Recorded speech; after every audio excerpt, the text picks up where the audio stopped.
ತಿಂಗಳು ಮುಂಚೆನೆ ಫಿಕ್ಸ್ ಆಗಿತ್ತು. ನ್ಯೂಯಾರ್ಕ್ ಸಿಟಿನಲ್ಲಿ ಇಂಟರ್ನ್ಯಾಷನಲ್ ಇದು cooperative seminar, international cooperative banking association ICBA ಅದು ಒಂದು ಸೆಮಿನಾರ್ ಇದೆ, ಜನರಲ್ ಬಾಡಿ ಇದೆ. ಅದಕ್ಕೋಸ್ಕರ ಅಲ್ಲಿ ನ್ಯೂಯಾರ್ಕ್ ಸಿಟಿಲಿ ಇದೆ. ಅದು 6 ತಿಂಗಳು ಮುಂಚೆನೆ ಫಿಕ್ಸ್ ಆಗಿದೆ. ಇವತ್ತು ಹೋಗ್ತಿದ್ರೆ ಒಂದು 31st ರಾತ್ರಿ ಬಂದ್ಬಿಡ್ತೀನಿ. Only 2 days.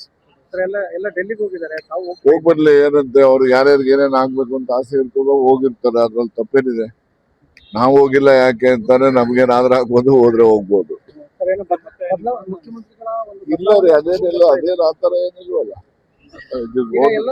Only about Rajya Sabha and then this legislative council elections ಈಗ ನೋಟಿಫೈ ಮಾಡಿದಾರಲ್ಲ, ಅದ್ರ ಬಗ್ಗೆ ಕ್ಯಾಂಡಿಡೇಟ್ಸ್ ಬಗ್ಗೆ ಚರ್ಚೆಗೆ ಹೋಗಿರ್ತಾರೆ ಅಷ್ಟೇ. ಬದಲಾವಣೆ ಏನು ಆಗಲ್ಲ ಸರ್. ಏನು ಆಗೋದಿಲ್ಲ ಅಂತ ನನ್ನ ನಂಬಿಕೆ. ತಿಂಗಳು ಮುಂಚೆನೆ ಫಿಕ್ಸ್ ಆಗಿತ್ತು. ನ್ಯೂಯಾರ್ಕ್ ಸಿಟಿನಲ್ಲಿ ಇಂಟರ್ನ್ಯಾಷನಲ್ ಇದು cooperative seminar, international cooperative banking association ICBA ಅದು ಒಂದು ಸೆಮಿನಾರ್ ಇದೆ, ಜನರಲ್ ಬಾಡಿ ಇದೆ. ಅದಕ್ಕೋಸ್ಕರ ಅಲ್ಲಿ ನ್ಯೂಯಾರ್ಕ್ ಸಿಟಿಲಿ ಇದೆ. ಅದು 6 ತಿಂಗಳು ಮುಂಚೆನೆ ಫಿಕ್ಸ್ ಆಗಿದೆ.